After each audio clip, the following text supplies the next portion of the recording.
La mécanisation de l'agriculture africaine est un des grands défis de notre époque. Si vous observez bien, le symbole par défaut de notre agriculture, de l'agriculture africaine, c'est une maman, une femme avec une houe dans la main.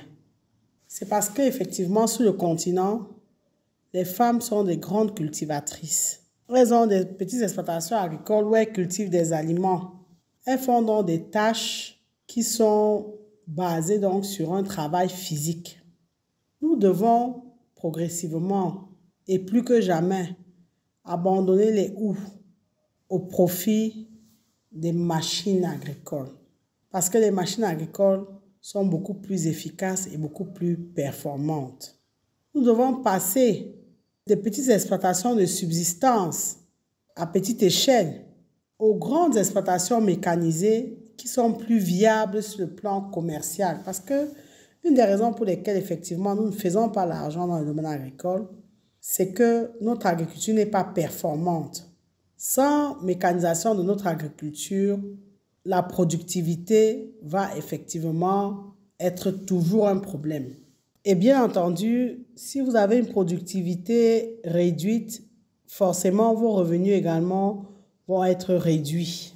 Selon certaines statistiques, on affirme qu'il y a en Afrique 46 tracteurs tous les 100 km² de surface cultivable. Donc 46 tous les 100 km² de surface cultivable contre 653 tracteurs en moyenne en Europe. Comme on le constate, dans les niveaux de mécanisation de nos exploitations agricoles sont très faibles. Alors que mécaniser notre agriculture aura plusieurs avantages. Déjà, ça va permettre d'attirer des jeunes vers nos exploitations agricoles parce que le travail sera perçu un peu plus valorisant. Les jeunes attirés vers les exploitations, c'est quelque part, in fine, la réduction du chômage qui est élevée dans nos pays. Donc, l'augmentation du niveau de mécanisation va donc stimuler les jeunes à s'intéresser aux activités agricoles en zone rurale.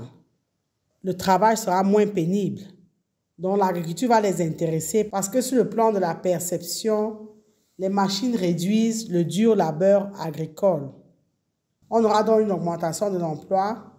On va avoir une amélioration de la productivité des terres, une bonne qualité des cultures, etc., etc. Un autre avantage de la mécanisation, c'est que actuellement, nous importons énormément des aliments, en milliards de dollars par an. Or, le continent africain devrait être le grenier du monde. Il va sans dire que ce n'est qu'une mécanisation réussie qui va nous permettre de relever les grands défis de notre continent et réduire donc le coût des importations alimentaires. Le secteur privé, les entrepreneurs, les opérateurs économiques privés devraient aussi s'intéresser à la mécanisation. Donc, non seulement importer, mais surtout voir comment fabriquer localement les machines agricoles qui sont adaptées à notre contexte. Ça, c'est un pan de l'agriculture à explorer. La mise en place d'industries de fabrication de machines agricoles.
Vous l'avez compris, il est indéniable que mécaniser nos exploitations agricoles, c'est un défi que nous devons relever absolument. C'est un business à explorer, le business des machines agricoles, que ce soit pour l'achat et la revente ou alors pour la mise en place d'industries de fabrication de petites machines agricoles locales. Ça, c'est un business dans lequel un investisseur pourrait mettre son argent et à coup sûr, il ne manquera pas de clients. Merci de liker, partager et commenter la vidéo si vous pensez qu'elle vous a été utile. Abonnez-vous à AgriTV Web et activez la cloche de notification pour ne pas manquer nos prochaines publications. Et rappelez-vous toujours et toujours que savoir est le point de départ, mais c'est agir qui fait et qui fera toujours toute la différence. Maintenant que vous savez, place à l'action.